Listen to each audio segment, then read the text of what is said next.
अल्लाह की बारगाह में रमजान आने से पहले पहले तौबा कर लो। रमजान का इंतजार ना करो, ना शबे कद्र का इंतजार करो। क्या ही अच्छा होता रमजान से पहले तू तौबा कर लेता, क्या ही अच्छा होता शबे कद्र से पहले तू तौबा कर लेता। शबे कद्र और रमजान का जो है इंतजार मत कर, हो सकता है इंतजार करने से पहले पहले अल्लाह तुझे मौत दे दे, हो सकता है मलकुल मौत तुझे उठा के ले जाए, हो सकता है लोग तुझे ले जाके कब्र में रख दे, फिर तेरा क्या बनेगा। तेरे लिए जरूरी ये है, तेरे लिए जरूरी ये है कि तू आज ही अपने गुनाहों से तौबा कर ले और रब की बारगाह में कह दे, ए खल्ला के कायनात, ए मालिको मौला, तेरे हबीब को गवाह बनाकर मैं आज के बाद गुनाहों से तौबा करता हूँ। अस्सलातु वस्सलामु अलैका या रसूल अल्लाह, अस्सलातु वस्सलामु अलैका या हबीब अल्लाह, अस्सलातु वस्सलामु अलैका या नबी अल्लाह व अला आलिका व सहाबिका सय्यदी या रसूल अल्लाह सल्लल्लाहु ताला अलैहि वसल्लम। रमज़ान आने वाले हैं, वो रमज़ान का मुक़द्दस महीना तशरीफ़ लाने वाला है।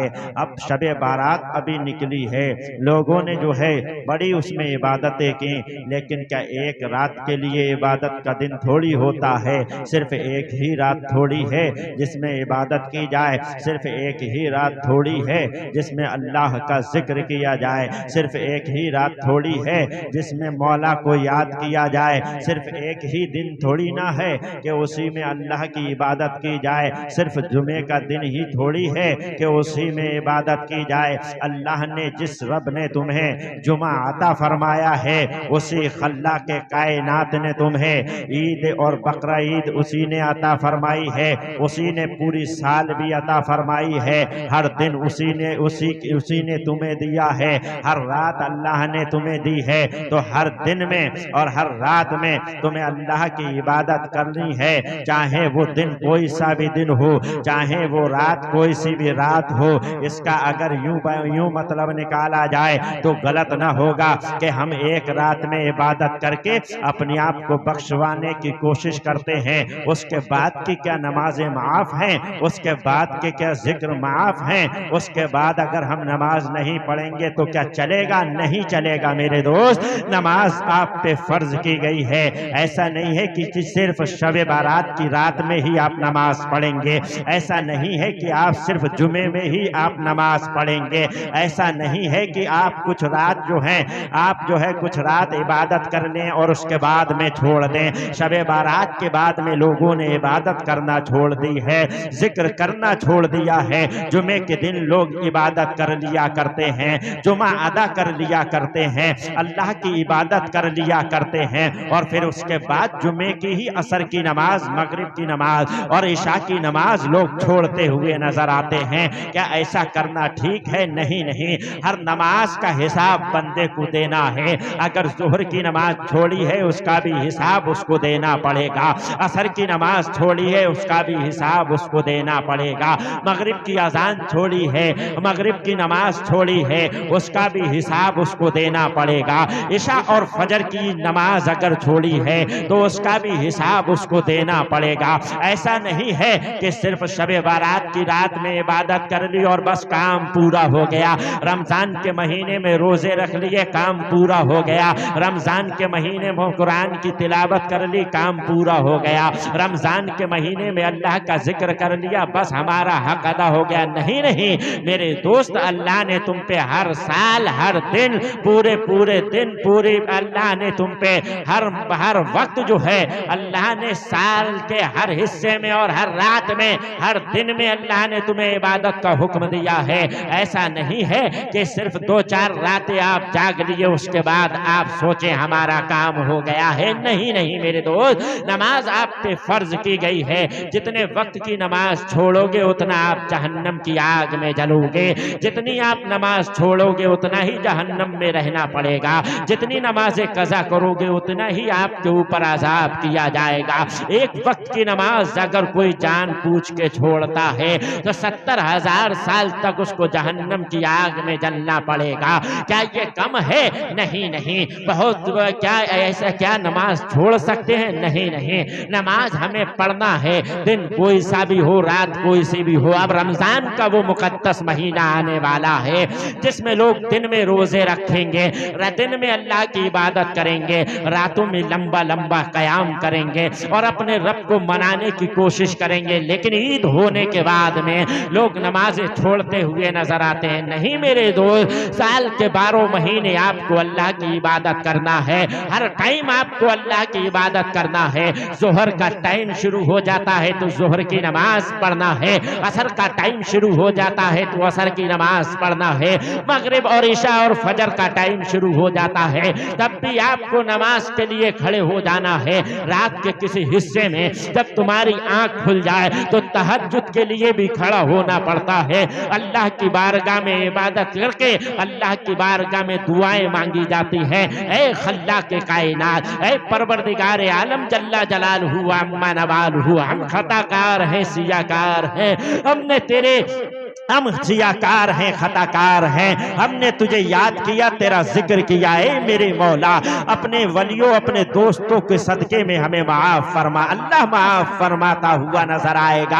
आइए मैं आगे बढ़ जाऊं। रमजान के महीने में भी अब रमजान का मुकद्दस महीना आने वाला है। लोग दिन में रोजा रखेंगे, रात में फिल्में देखेंगे। लोग दिन में रोजा रखेंगे, रात में रील्स देखेंगे। लोग दिन में रोजा रखेंगे, रात में कॉमेडियां देखेंगे। लोग दिन में रोजा रखेंगे, रात में फहिश कलामियां करेंगे। लेकिन नहीं नहीं मेरे दोस्त, रमजान का वो मुकद्दस महीना है, दिनों रात अल्लाह से खौफ खाना है, दिनों रात अल्लाह की इबादत करना है। सीजन का वो महीना आने वाला है। ऐसा नहीं है कि दिन में रोजा रख लिया जाए और रात में फहिश कलामी कर ली जाए। ऐसा नहीं है कि दिन में आदमी रोजा रखे और रात में जो है आदमी जुआ खेले। दिन में बंदा रोजा रखे, रात में वो आदमी शराब पिए। ऐसा नहीं है, ऐसा बिल्कुल नहीं है। बल्कि आइए मैं आपको मौला अली मुश्किल कुशा शेर खुदा कर्रमल्लाहु ताला वजहुल करीम की बारगाह में लिए चलता हूँ। हजरत मौलाए कायनात कूफा के कब्रिस्तान की तरफ से गुजर रहे हैं। अचानक कब्रिस्तान के करीब से गुजरे तो आपने देखा एक नई कब्र बनी हुई है, अभी किसी को दफन किया गया है। आप कब्रिस्तान के अंदर तशरीफ ले गए और उस कब्र के पास में खड़े होके बारगाह खुदाबंदी में अरीजा पेश करते हैं। ए खल्ला के कायनात, ए मालिको मौला, ए मालिको मौला, ए परवरदिगार आलम, ऐ परवरदिगार आलम, ये कब्र नई नई बनी है, अभी इसमें किसी को दफन किया गया है। ऐ मेरे मौला, इसके हालात मेरे ऊपर मुनकशिफ फरमा दे। मैं देखना चाहता हूँ कि इस मुर्दे के साथ में हो क्या रहा है। इतना कहना था, दुआ कबूल हो गई। कब्र के अंदर आपने निगाह डाल के जो देखा है तो आप क्या देखते हैं? एक ऐसा बंदा है जो आग की लपट में लगा हुआ है, जिसको आग जलाए जा रही है और उसको ऊपर अज़ाबे शदीद हो रहा है। जहन्नम की आग उसको घेरे में लिए हुई है। हजरत मौलाए कायनात नजारा फरमा रहे हैं। अब जैसे ही उस मुर्दे की निगाह हजरत अली पर पड़ती है तो वो कहने लगता है, या अलीयू अना गरीकुम फिन्नार व हरीकुम फिन्नार। या ए अली, आग मुझे अपनी लपेट में लिए हुई है, आग मुझे जला रही है, आग मेरा पीछा कर रही है, आग मुझे अपनी लपेट में लिए हुई है। ऐ मौलाए कायनात, मेरी मदद फरमाइए, मेरी सिफारिश कीजिए कि अल्लाह रब्बुल इज्जत मेरे गुनाहों को माफ फरमा दे। जैसे ही इतना कहना था, अगर मैं खिताबत की जबान में अल्फाज बोलूं तो यूं बोल सकता हूँ कि उस मुर्दे ने कहा था, ऐ मौलाए कायनात, ऐ मौला अली, हम मुझ पे आजाब हो रहा है, आप अगर मेरे लिए दुआ करेंगे तो अल्लाह मेरे गुनाहों को माफ करता हुआ नजर आएगा। वो इसलिए कि आप वो हैं कि जिसके लिए प्यारे आका ने सूरज को पलटाया था। आपकी शान ये है कि आप हसनैन करीमैन के वालिद हैं। आपकी शान ये है कि आप सैयदा के शोहरे नामदार हैं। आपकी शान ये है कि आपके बारे में सरकार ने फरमाया था, अना मदीनतुल इल्मी व अलीयुन बाबूहा, मैं इल्म का शहर हूँ और अली उसका दरवाजा है। आप वो हैं कि जिसके बारे में सरकार दो जहां सल्लल्लाहु ताला अलैहि वसल्लम ने इरशाद फरमाया था कि सब एक दूसरे के भाई हैं। सरकार फरमाते हैं सब एक दूसरे के भाई हैं। तब हजरत अली ने कहा था या रसूल अल्लाह, मैं किसी का भाई आपने मुझे नहीं बनाया। सरकार ने फरमाया ए अली, तुम जो है फिर दुनिया वल आखिरा, तुम दुनिया और आखिरत में मेरे भाई हो। आपकी शान मुबारक ये है, आप अगर अल्लाह की बारगाह में मेरे लिए दुआ करेंगे, सिफारिश करेंगे, अल्लाह मुझे जो है अजाब से बरी जिम्मा फरमा देगा, अल्लाह मुझे माफ फरमा देगा। देखो देखो मैं आग की चपेट में फंसा हुआ हूँ, आग मुझे जला रही है। जैसे ही इतना कहना था, हजरत मौलाए कायनात करमल्लाहु ताला वजहुल करीम ने अपने हाथों को कूफा की कब्रिस्तान में खड़े होने के बाद में दराज कर दिया, और दराज करने के बाद में बारगाह खुदाबंदी में अर्ज करते हैं ए खल्ला के कायनात, ए मालिको मौला, ए परवरदिगारे आलम जल्ला जलालहू अम्मा नवालहू, ये बंदा जो कब्र के अंदर है तेरा, इस पे अजाब हो रहा है, ए मेरे मौला इसे माफ फरमा दे, ए मेरे मौला इसे माफ फरमा दे, ए मेरे मौला इसे माफ फरमा दे। जैसे ही इतना कहा गया, आवाज आती है ए अली, इसको माफ नहीं किया जाएगा। आखिर वजह क्या है, माफ क्यों नहीं किया जाएगा? मामला क्या है, माफ क्यों नहीं किया जाएगा? ये कौन सा गुनाहगार है, इसने कौन सा गुनाह किया है जिसकी वजह से ए मालिक उसको बख्शा ना जाएगा? अब जरा वो लोग अपना मुहासबा करते हुए नजर आए जो दिन में तो रोजा रखते हैं, रात में गुनाह करते हैं, जो दिन में तो नवाफिल पढ़ते हैं, रात में गुनाह करते हैं, जो दिन में तो जिक्रुल्लाह करते हैं, लेकिन रात मूवी देखने में और फहिश वीडियो देखने में निकाल देते हैं। वो अपना मुहासबा करें। मौलाए कायनात ने अरीजा पेश किया था, ऐ परवरदिगारे आलम, इसका गुनाह क्या है, इसने किया क्या है, इसने कौन सा गुनाह किया है जिसकी वजह से इस पे ये अजाब हो रहा है, इसने कौन सा गुनाह किया है जिसकी वजह से आग इसको जलाए जा रही है। आवाज आती है ऐ अली, ये वो शख्स है जो दिन में तो रोजा रखता था, रात में जो है गुनाह किया करता था, जो दिन में तो लोगों को दिखाने के लिए रोजा रखता था, लेकिन रात में गुनाह किया करता था, लोगों को दिखाने के लिए कुरान की तिलावत किया करता था, लेकिन रात में फिर गुनाह किया करता था। इसने रमजान की बेहुरमती की है, इसलिए मैं इसे बख्शूंगा नहीं, इसे माफ नहीं करूंगा। ऐ अली, तुम इसके लिए दुआ ना करो। इतना कहना था। हजरत अली कहते हैं इस मुर्दे ने मुझसे सिफारिश के लिए कहा है। आप सजदे में गिर जाते हैं और गिरने के बाद में बारगाह खुदाबंदी में अरीजा पेश करते हैं, ऐ मालिको मौला, हुजूर के वसीले से मैं कह रहा हूँ, ऐ मेरे मौला इसे माफ फरमा।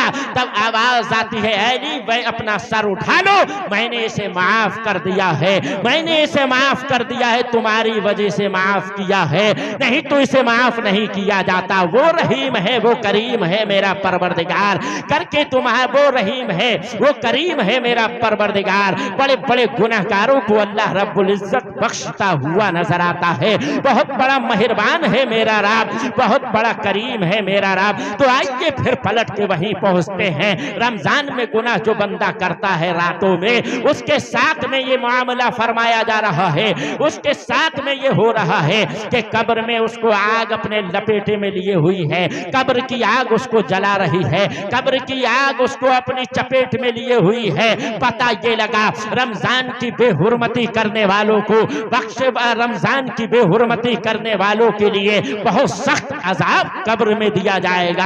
आग उसको अपने लपेटे में लेगी। ऐ अल्लाह के बंदो, अपने आप को संभालो, ऐ अल्लाह के बंदो, अपने आप को कब्र के अजाब से बचा लो, ऐ अल्लाह के बंदो, अपने आप को जो है रब की नाफरमानी से बचा लो, ऐ अल्लाह के बंदो, अपने आप को जो है अल्लाह को नाराज करने से बचा लो, ऐ अल्लाह के बंदो, अपनी जिंदगी में अल्लाह के बताए हुए अहकाम पे अमल करते हुए नजर आओ। जब तुम अमल करोगे, दुनिया तुम्हारी बनती हुई नजर आएगी, आखिरत तुम्हारी बनती हुई नजर आएगी, दोनों जहान में आपका बेड़ा पार होता हुआ नजर आएगा। बड़े बड़े गुनाहगार हैं, बड़े बड़े सियाकार हैं, बड़े बड़े गुनाहगार हैं, लेकिन कहा गया है अत्ताइबु मिनकुम कमल्ला दम्बाला, गुनाहों से तौबा करने वाला ऐसा हो जाता है जैसे उसने गुनाह ही ना किया हो। ऐ रमजान का मुकद्दस महीना आने वाला है, अपने गुनाहों से पलट के तौबा कर लो। सिर्फ ये ना करो कि जुमे की ही नमाज पढ़ना है, सिर्फ इस पे मत रहो कि सिर्फ शबे बारात की रात में इबादत करना है, सिर्फ इसी चीज पे ना रहो कि रमजान आएगा हम तौबा कर लेंगे, रमजान का वो मुकद्दस महीना आएगा हम उसमें तौबा कर लेंगे, रमजान का वो मुकद्दस महीना आएगा हम उसमें रब की इबादतें कर लेंगे, रमजान के मुकद्दस महीने में हम तौबा कर लेंगे। ऐ लोगों, अगर सोचते रहोगे तो सोचते ही रह जाओगे। क्या जाने अल्लाह ना करे कि तुम्हें रमजान का महीना नसीब ही ना हो, उससे पहले मलकुल मौत आके तुम्हें उठा के ले जाए, फिर तुम्हारा क्या बनेगा। ऐ मेरे अजीज, ऐ मेरे दोस्त, ऐ मोहम्मद मुस्तफ़ा सल्लल्लाहु अलैहि वसल्लम के गुलामों, हर लम्हे को लम्हे फिक्र जानो, हर लम्हे को लम्हे फिक्र जानो। और ये हमेशा सोच के रखो, मलकुल मौत जब आता है तो बता के नहीं आता, इस्राईल अलैहिस्सलाम जब आता है तो बता के नहीं आते हैं, जब वो रूह कब्ज करने के लिए आते हैं तो आते हैं उठा के लेके चले जाते हैं। रमजान का इंतजार करेगा तू तौबा के लिए, रमजान का इंतजार करेगा तू इबादत के लिए, रमजान का इंतजार करेगा तू अल्लाह का जिक्र करने के लिए, रमजान का इंतजार करेगा तू कुरान की तिलावत करने के लिए। अल्लाह ना करे कि अगर तुझे रमजान के महीने से पहले मौत आ गई फिर तेरा बनेगा क्या। हर लम्हे को लम्हे फिक्र जानते हुए अल्लाह की बारगाह में गिर जाओ, अल्लाह की बारगाह में सजदा रेज हो जाओ, अल्लाह की तस्बीह बयान करो, अल्लाह की तहलील बयान करो, अल्लाह को मना लो।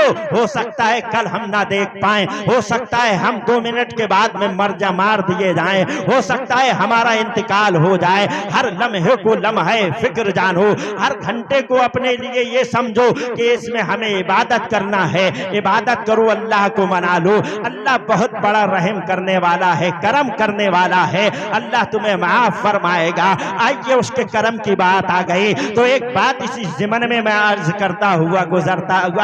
करता हुआ निकलूं। वो बात ये है, अल्लाह ने हर इंसान के कांधे पे जो फरिश्तों को मुसल्लत फरमाया है, किरामन कातिबीन है, वो बंदे की नेकियां लिखते हैं, एक बंदे की बुराइयां लिखा करता है। लेकिन अल्लाह का करम तो देखो, इन फरिश्तों की जब ड्यूटी अल्लाह ने लगाई है और ये फरिश्ते हमारे कांधों पे बैठे हुए हैं और हमारे साथ में रहते हैं। एक फरिश्ता वो है जो नेक अमल जब हम करते हैं तो हमारे नेक अमाल को वो अपने रजिस्टर में दर्ज करता हुआ नजर आता है। हमने अगर इरादा भी किया है नेकी करने का लेकिन नेकी की नहीं है, फरिश्ता फौरन लिख लिया करता है, इसने इरादा किया है इसका नेकी लिख दी जाए, लिहाजा इरादा करा है, अभी नेकी का काम नहीं किया है, दिल में ख्याल आया है, फरिश्ते ने नोट कर लिया और उसे नेकियां अता कर, नेकियों में उसका जो है नाम लिख दिया जाता है। अब इधर वाला फरिश्ता जब जो ये गुनाह करने का इरादा करता है और अभी वो लिख नहीं रहा है, इरादा किया है गुनाह करने का लेकिन लिखा नहीं गया है, जब वो कर लेता है और फिर वो लिखना फरिश्ता शुरू करता है, इसने गुनाह किया है, चलो अब लिख लें। तब इधर वाला फरिश्ता, वो नेकी लिखने वाला फरिश्ता बुराई लिखने वाले फरिश्ते से कहता है क्या कर रहे हो? वो कहता है इसने गुनाह कर लिया है, मैं इसका गुनाह अपने रजिस्टर में दर्ज कर रहा हूँ, इसको नोट कर रहा हूँ, अल्लाह को दिखाना है। तब वो नेकी लिखने वाला फरिश्ता कहता है ठहर जा, अभी लिखने में जल्दी ना कर। कहा क्या हुआ? कहा इसलिए हो सकता है शाम होने से पहले ये तौबा कर ले, हो सकता है बिस्तर पे जाने से पहले ये तौबा कर ले, यानी इसके गुनाह लिखने में जल्दबाजी ना कर, हो सकता है ये तौबा कर ले। और फिर कहा गया और नेकी लिखने वाला जल्दी नेकी लिख लेता है और बुराइयां लिखने वाले से कहा जा रहा है जल्दबाजी ना करो, हो सकता है बिस्तर पे पहुंचने से पहले ये तौबा कर ले, हो सकता है शाम होने से पहले ये तौबा कर ले। नहीं लिखने दे रहा है, जब तक गुनाह करेगा नहीं, कर लिया है उसके बाद तौबा का भी एक उसको जो है एक उसको तौबा करने के लिए भी उसको टाइम दिया जा रहा है, हो सकता है ये तौबा कर ले तब इसको जो है गुनाह नहीं लिखेंगे। अब आइए इन्हीं फरिश्तों के जिक्र पे एक और बात करता हुआ गुजर जाऊं। अब इंसान का इंतकाल हो जाता है और मोहल्ले वालों ने उसे नहलाया धुलाया कफनाया और चारपाई पे उठा के पूरा इलाका उसको लेके गया और ले जाने के बाद में कब्र में ले जाके उसे छोड़ दिया है और सब लोग अपने अपने घर चले आए हैं और भाई भी छोड़ के आ गया, बाप भी छोड़ के आ गया, भतीजा भी छोड़ के आ गया, अहिज्जा अकरबा रिश्तेदार भी छोड़ के आ गए। वो रिश्तेदार जिनके बारे में हमने ये सोचते थे अगर मैं अपने फूफा के यहाँ नहीं जाऊंगा तो ये फूफा मेरा नाराज हो जाएगा, भाई के घर नहीं जाऊंगा तो भाई मेरा नाराज हो जाएगा। अगर किसी का बहनोई ये कह दे हम बारात में बाद में आएंगे, पहले बैंड बाजा लगाएगा, बैंड बाजा लगेगा तब मैं आऊंगा, नहीं तो बहनोई को भूल जाना, हम नहीं आ पाएंगे। कोई ये बहाना लगाता है बैंड बाजा इसलिए लगाया गया था, बहनोई ने आने से मना कर दिया। ये बहनोई जिसको तूने मनाने के लिए अल्लाह को नाराज किया था, ये बाप जिसको मनाने के लिए तूने अल्लाह को नाराज किया था, ये भाई जिसको मनाने के लिए तूने वो शरीयत के खिलाफ काम करने को कहता है और तू कर गुजरता है। बाप शरीयत के खिलाफ तुझे काम करने को कहता है, तू कर गुजरता है। बहनोई तुझे शरीयत के खिलाफ काम करने को कहता है और तू कर गुजरता है, और तू कर गुजरता है सबके कहने पे। इसलिए अगर इसकी बात ना मानूंगा तो ये नाराज हो जाएगा। शरीयत के खिलाफ काम किया है और सबको जो है रजामंद कर लिया है, लेकिन अल्लाह रब्बुल इज्जत तो नाराज हो गया। अब जिसको तूने खुश किया था वो तुझे कब्र में रख के तेरा बहनोई चला जाता है, तेरा भाई चला जाता है, तेरा बाप चला जाता है, जिनके लिए तूने रब से दुश्मनी मोल ली थी, जिनके लिए तूने रब को नाराज किया था, जिनके लिए तूने रब की नाफरमानी की थी, वो सब छोड़ के तुझे अब यहाँ से चले जाते हैं और कब्र में अकेला छोड़ के पटले लगा के मिट्टी डाल के और वो अपने अपने घर चले जाते हैं। उनको तूने मनाया था वो तुझे छोड़ के चले गए, रब को तूने नाराज किया था, रब की तूने नाफरमानी की थी, फिर भी तेरा रब तुझे छोड़ नहीं रहा है। रब तुझे रब तुझसे बहुत मोहब्बत करता है। जिसके लिए तूने रब को नाराज किया वो सब छोड़ के दुनिया वाले चले गए, लेकिन रब तुझे नहीं छोड़ रहा है। आ रब की रहमत को देख ले, आ रब के करम को देख ले। अल्लाह ने जो फरिश्ते तेरे कांधे पे लगाए थे अब उनकी ड्यूटी खत्म होने वाली है, क्योंकि जब तक इंसान जिंदा है वो फरिश्ते उसके साथ में रहते हैं, नेकी और बुराइयां लिखते रहते हैं। लेकिन जब इंसान का इंतकाल हो जाता है तब वो उसको कब्र में रख दिया जाता है। फरिश्ते अल्लाह की बारगाह में अर्ज करते हैं, ऐ मेरे मौला हम आसमानों में आ जाएं क्या? मुझे बताइए एक बंदा परदेश काम करने के लिए जाए और जब वो काम मुकम्मल कर ले अपने घर वापस आता है कि नहीं आता है? बिल्कुल आता है। और जब उसका काम पूरा हो जाएगा, जो ड्यूटी उसको दी गई है, जब उसको ड्यूटी मिल जाएगी और जिसके साथ में उसको लगाया गया है, उसके बाद में जब उसकी ड्यूटी पूरी हो जाती है बंदा अपने घर आता है, अपने वतन आता है, अपने घर वालों के पास आता है। ठीक इसी तरह जब इंसान मर जाता है फरिश्तों की जो ड्यूटी थी नेकी और बुराई लिखने की, अब उनकी ड्यूटी खत्म हो जाती है। बारगाह खुदाबंदी में अरीजा पेश करते हैं, ऐ खल्ला के कायनात, ऐ मालिको मौला, ऐ परवरदिगारे आलम जल्ला जलालहू व अम्मा नवालहू,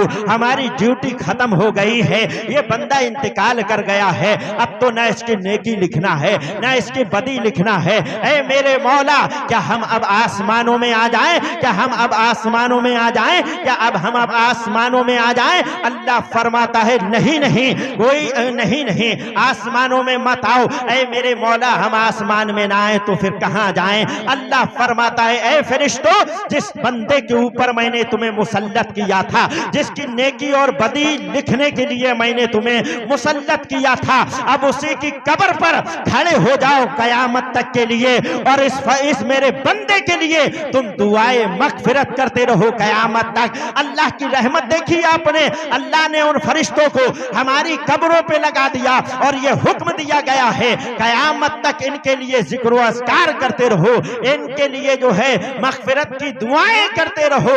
वो रब जिसको तुमने दुनिया वालों के लिए नाराज किया था, वो रब जिसके लिए तूने बहनोई के लिए अपने रब को नाराज किया था, वो रब जिसके लिए तूने अपने बाप के लिए अपने रब को तूने नाराज किया था, वो रब तेरे साथ में कैसी रहमत फरमा रहा है, वो रब तुझ पे कैसा करम फरमा रहा है, वो रब तुझ पे कैसा रहम फरमा रहा है। आ जाइए पलट के उस रब की बारगाह में और अपने गुनाहों से तौबा कर लीजिए। कोई नहीं है मरने के बाद में। कब्र में जब इंसान को रख दिया जाता है और रखने के बाद में लोग जब चले आते हैं, 3 दिन के बाद में उसका जिस्म सड़ना शुरू कर देता है और कुछ महीने नहीं, कुछ ही दिन गुजरने के बाद में उसका पेट फूलने लगता है, आंखों से मवाद निकलने लगता है, नाक से उसके गलाजत निकलने लगती है, सिर उसका फटने लगता है, जिस्म उसका फूलने लगता है। कब्र में कीड़े और मकोड़ों को पैदा किया जाता है। जिस जिस्म पे तुम इतना नाश करते हो, जिस खूबसूरती पे तुम इतना नाश करते हो, अपने चेहरे को इतना बना और संभार के रखते हो, ये मेरा चेहरा है, इस पे फेस वॉश लगाया जाएगा। ये मेरा चेहरा है जिसको नाई जो है घंटों तक रगड़ेगा और हमें खूबसूरत होना है। कोई नाई के पीछे लगा है, कोई क्रीमों के पीछे लगा है, कोई जो है अच्छी महंगी क्रीमों को इस्तेमाल करता है ताकि मैं स्मार्ट दिखूं, मैं गोरा दिखूं, मैं अच्छा दिखूं। जिस चेहरे की तूने इतनी फिक्र की थी, जिस आंखों को दिखाने के लिए तूने इतनी फिक्र की थी, जिस जिस्म पे तू नाजा हो रहा था, बड़ा खूबसूरत मेरा जिस्म है, बड़ा हुस्न का मैं पैकर हूं। जब तू कब्र में जाता है, जिस्म तेरा फूलना शुरू कर देता है, जिस्म तेरा फूलना शुरू कर देता है, बालों की जड़ों से पीप निकलना शुरू हो जाता है, आंखों से मैल निकलना शुरू हो जाता है, नाक के रास्ते से मवाद निकलना शुरू हो जाता है, पेट फूलना शुरू हो जाता है, आंतें गलना शुरू हो जाती हैं और अल्लाह रब्बुल इज्जत कब्र में कीड़े और मकोड़ों को पैदा फरमा देता है और वो कीड़े और मकोड़े तेरे सड़े हुए जिस्म को खाना शुरू कर देते हैं। किस फिक्र में है तू कि जब जाएंगे तो देखा जाएगा, जब कब्र में पहुंचेंगे तब देखा जाएगा, जब कब्र में जाएंगे तब देखा जाएगा, नमाज पढ़ लेंगे, मरने के बाद में जो होगा वो देखा जाएगा। मेरे दोस्त, क्या देखा जाएगा? कब्र में क्या देख लोगे तुम? कब्र में सिर्फ एक चीज है जो तुझे बचा सकती है। कब्र में वो चीज है जो तुझे बचा सकती है, वो है तेरे नेक आमाल हैं। जब फरिश्ते तुझे अजाब देने के लिए आएंगे तो सरहाने की जानिब से नमाज आके जो है उससे जो है मुकाबला करेगी। ए फरिश्तों से छोड़ दो। कहा क्या हुआ? कहा मामला ये है कि ये दुनिया में मेरी हिफाजत करता था, अब मैं इसकी तुमसे हिफाजत करूंगी। जिसने दुनिया में नमाजें पढ़ी हैं, जिसने दुनिया में कयाम किए हैं, जिसने दुनिया में सजदे किए हैं, उन्हें नमाजें बचाती हुई नजर आएंगे। तो किस खुशफहमी में है कि हम कब्र में जाएंगे देख लेंगे? क्या देख लोगे भाई तुम? क्या देख लोगे? अल्लाह रब्बुल इज्जत के फरिश्ते जब तुम्हारे ऊपर अजाब करेंगे नमाज छोड़ने की वजह से, जब तुम्हारे ऊपर अल्लाह को नाफरमानी करने की वजह से तुम पे अजाब किया जाएगा, जब कब्र में तुम्हारा जिस्म सड़ने लगेगा, सांप और बिच्छू को मुसल्लत कर दिया जाएगा। कब्र के जो अजाब देने वाला फरिश्ता है, हमने किताबों में पढ़ा है, जब वो उसके हाथ में एक हथौड़ा ऐसा होता है, जब वो हथौड़ा अब उस मुर्दे के मारता है, उस नाफरमान के मारता है, जहन्नम वाले जो गुनाहगार हैं उनके जब वो फरिश्ता मारता है हथौड़ा, तो एक हथौड़े में वो 70,000 गज फीट नीचे चला जाता है। इधर फरिश्ता दोबारा से हथौड़े को उठा के तैयार करता है, मुर्दा फिर से बाहर आ जाता है, फिर हथौड़ा पड़ता है। कयामत तक ऐसे ही हथौड़े उन पे बरसते रहेंगे। और आइए मैं आपको बताऊं, सांप जो ढसेगा आदमी पे बड़ी उस पे सख्ती हो गई। सांप वो सांप है जो अपनी तुम अगर कोई हिमालय पहाड़ पे मार दे, रिवायतों में आता है, तो कोई हिमालय पहाड़ जो है सुरमा हो जाए, रेजा हो जाए, और वो हमारे भी मारेगा अगर हम गुनाहगार हैं, अगर हम अल्लाह की नाफरमानी किए हुए हैं, अल्लाह का गजब अगर हमने मोल ले लिया है, तो वो हम पे भी अजाब करेगा।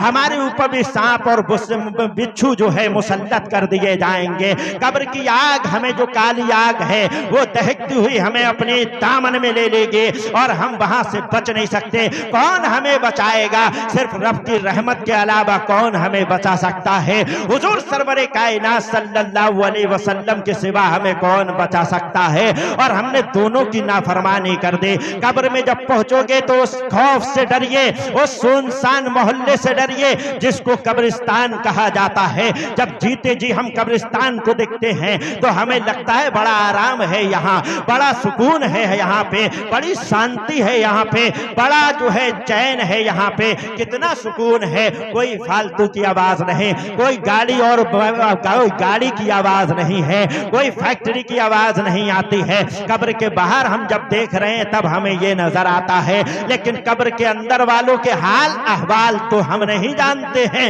लेकिन उनके साथ में जो गुजर रही है, अगर अल्लाह वो तुम्हें दिखा दे और तुम्हें दिखाने पे उस पे कहो तुम्हें दिखा दे वो, तो आदमी जीते जी मर जाएगा। मैं अर्ज ये कर रहा था, कब्र में जब इंसान का जिस्म सड़ने लगता है, अगर वो इंसान को दिखा दिया जाए तो उसकी बदबू से लोग मरते हुए नजर आएंगे। आज ही अपने गुनाहों से तौबा कर लो। मरने के बाद में कब्र में जाना है, मरने के बाद अल्लाह को मुंह दिखाना है, मरने के बाद कब्र में रसूल दो जहां सल्लल्लाहु अलैहि वसल्लम की ज़ियारत भी मोमिनों को करना है, और हुजूर सरवरे कायनात सल्लल्लाहु अलैहि वसल्लम के गुलामों को हुजूर के चेहरे की ज़ियारत भी करना है। तो अपना चेहरा ऐसा लेके कब्र में जाओ कि सरकार तेरा चेहरा देख के खुश हो जाए, ना कि सरकार तुझसे नाराज हो जाए। इसी ज़िमन में एक रिवायत याद आ जाती है, आइए मैं आपको सुना दूं। सरकार की बारगाह में एक सहाबी आते थे, उनकी दाढ़ी का सिर्फ एक बाल था। सरकार के सामने आके जब खड़े हुआ करते थे, सरकार उनके चेहरे को देख के मुस्कुरा दिया करते थे। लेकिन एक दिन उनका दाढ़ी का बाल टूट गया या तोड़ लिया गया था, या टूट के अपने आप ही झड़ के गिर गया था।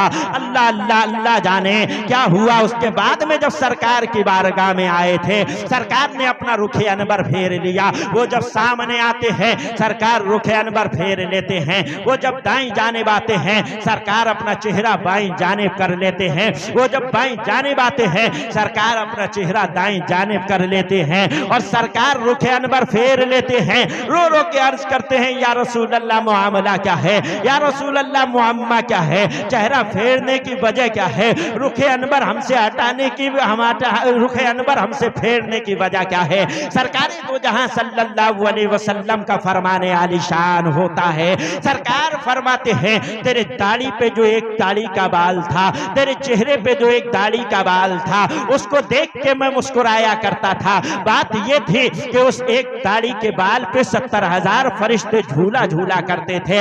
आज वो बाल तेरे चेहरे पे नहीं है, इसलिए रुखे अनबर हमने फेर लिया है। मुझे बताइए, जो लोग कब्र में बगैर दाढ़ी वाले हैं, अगर हुजूर ने अपना चेहरा फेर लिया तो तुम्हारा बनेगा क्या, तुम्हारा होगा क्या। अल्लाह के रसूल को मना लो। सरकार दो जहां सल्लल्लाहु अलैहि वसल्लम की बात पे लब्बैक कहते हुए अपने आप को सिलेंडर कर दो, अपने आप को झुका लो। कब्र में भी तुम्हारा काम होगा, हश्र में भी तुम्हारा काम होगा। आइए मैं आपको बताऊं, सरकार के मानने वाले सरकार की बात पे अमल कैसा किया करते हैं। जब मेरे और तेरे नबी ने इरशाद फरमाया शराब हराम कर दी गई है, उसके लिए मेरे पास वही आई है। अल्लाह फरमाता है शराब पीना हराम है। ऐ लोगों, जो जो शराब के कारखाने खोला हुआ है वो अब कारखाने बंद कर दे। जो जो नशा करते थे वो अब नशा बंद कर दे। जो जो शराब का कारोबार किया करते थे वो कारोबार बंद कर दे। इतना कहना था, सब लोगों ने लाठी लिए, डंडे लिए, और जो मटके शराब से भरे हुए थे उस पे टूट पड़ते हैं, और सारे मटकों को तोड़ के सारी शराब बहा दी जाती है।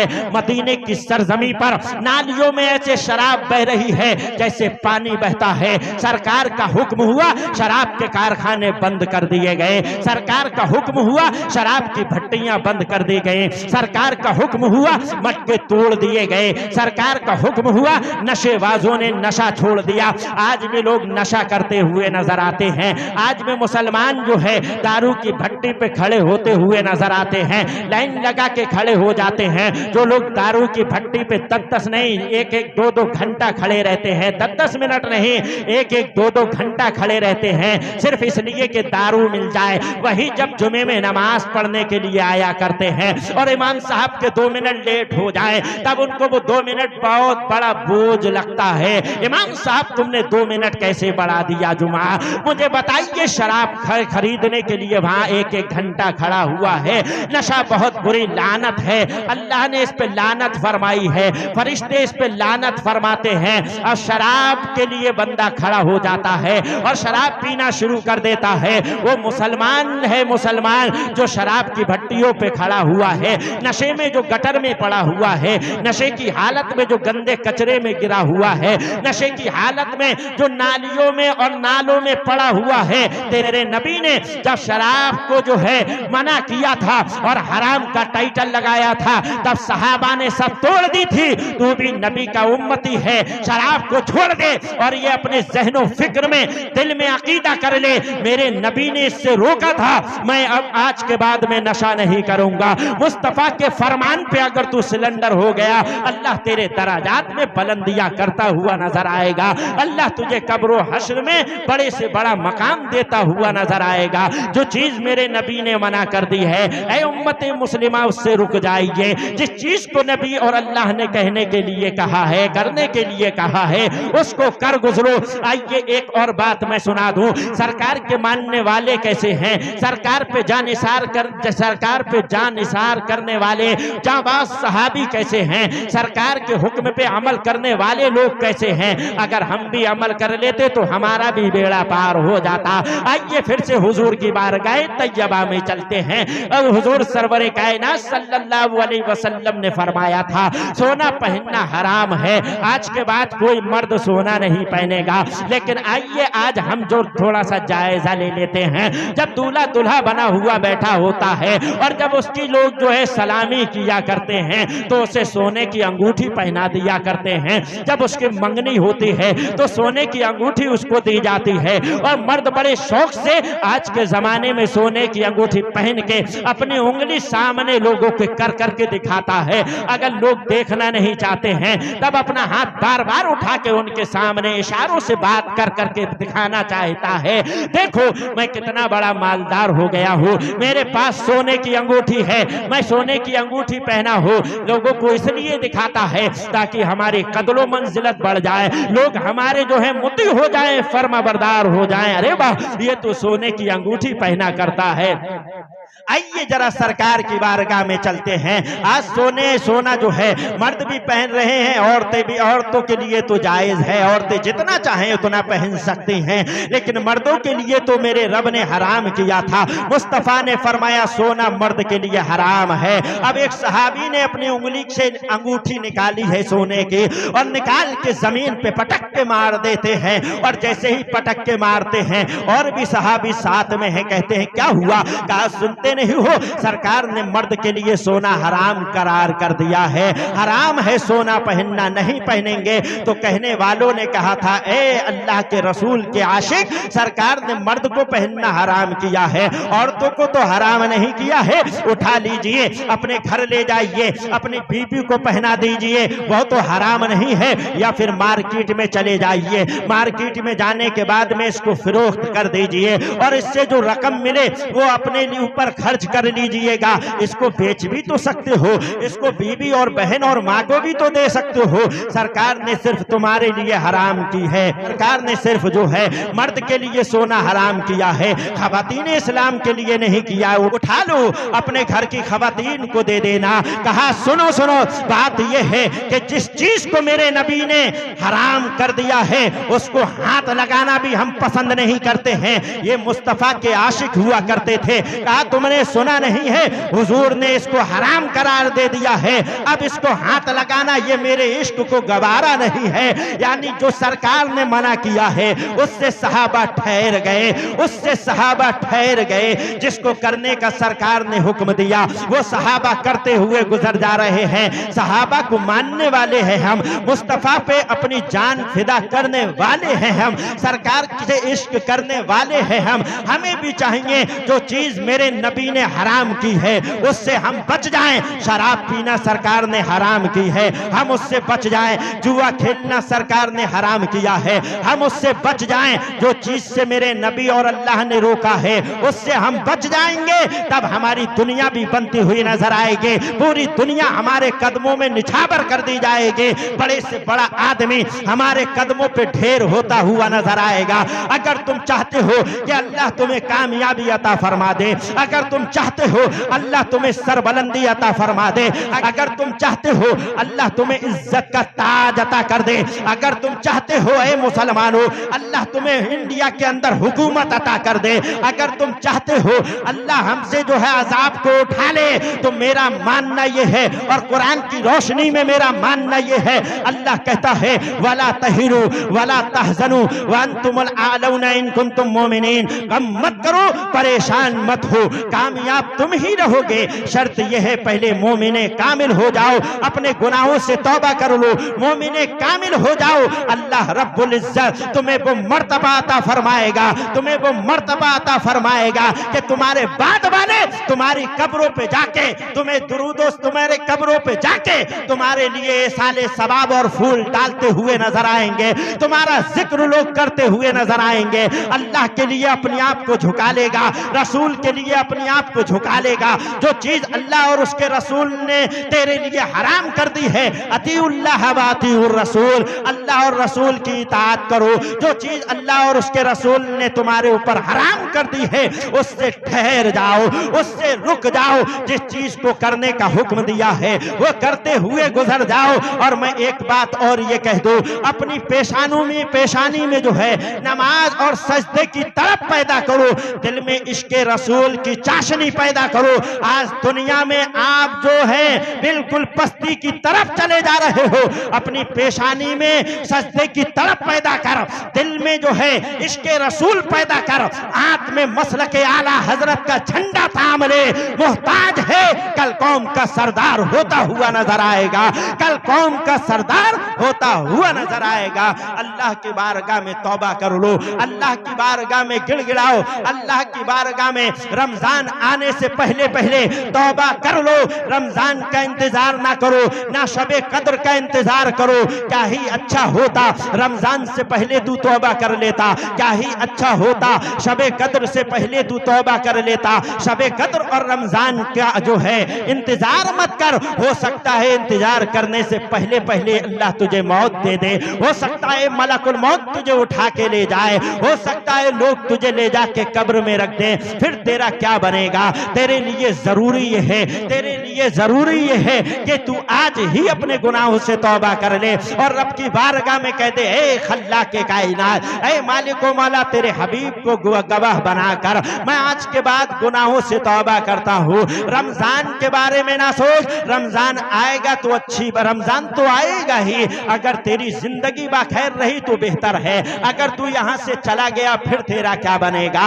आज ही अपने कब्रो हश्र का इंतजाम कर ले, आज ही अपने कब्रो हश्र का इंतजाम कर ले। बच्चों के लिए अपनी आखिरत खराब मत कर, अपने दोस्तों की वजह से अपनी आखिरत खराब मत कर, अपने चाहने वालों की वजह से अपने आखिरत बर्बाद ना कर। दोस्तों की वजह से, दोस्त भी ऐसे हैं जो तुझे शराब की भट्टी पे ले जाते हैं, तेरे दोस्त भी ऐसे हैं जो तुझे जुआओं के अड्डों पे ले जाते हैं, तेरे दोस्त भी ऐसे हैं जो तुझे जुओं के अड्डों पे ले जाते हैं, तेरे दोस्त भी ऐसे हैं जो तुझे फहश कलामी के अड्डों पे ले जाते हैं, तेरे दोस्त भी ऐसे हैं जो तुझे उन बाजारों में ले जाते हैं जहां गुनाहों के सिवा और कुछ नहीं है। दोस्त ऐसा बना जो तुझे अल्लाह की याद दिला दे। मौलाई कायनात फरमाते हैं, दोस्त ऐसा बनाओ जो तुम्हें अल्लाह और उसके रसूल के खौफ से डराए, जो तुम्हें जहन्नम से निकाल के जन्नत का परवाना अता करवाए। पता ये लगा दोस्त ऐसा होना चाहिए जो तुम जहन्नम के रास्ते पे चल रहे थे,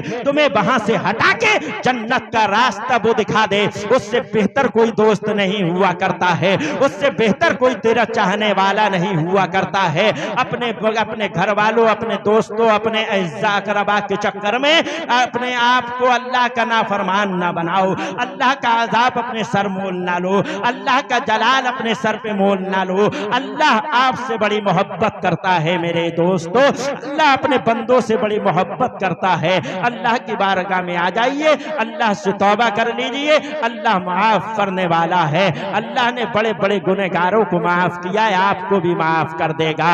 रमजान से पहले तौबा कर लीजिए, हो सकता है उससे पहले आपका इंतकाल हो जाए। आज ही तौबा करिए, लम्हे का पता नहीं है। कहा गया है कि मौत को ऐसा समझो कि एक पलक आपने खोल दी, ये मत सोचो कि हम बंद कर पाएंगे।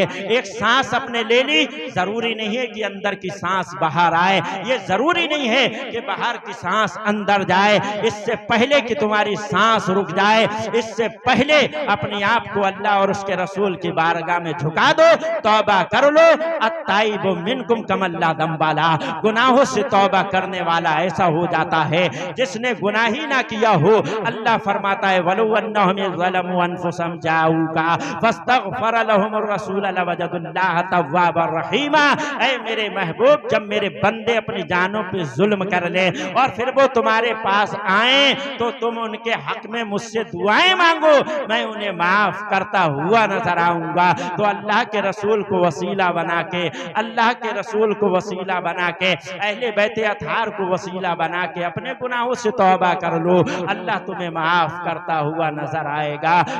कलमा शरीफ पढ़ें, अशहदु अल्ला इलाहा इल्लल्लाह व अशहदु अन्ना मुहम्मदुर रसूलुल्लाह व आखिरु दावाना अनिल हम्दुलिल्लाहि रब्बिल आलमीन। अस्सलामु अलैकुम।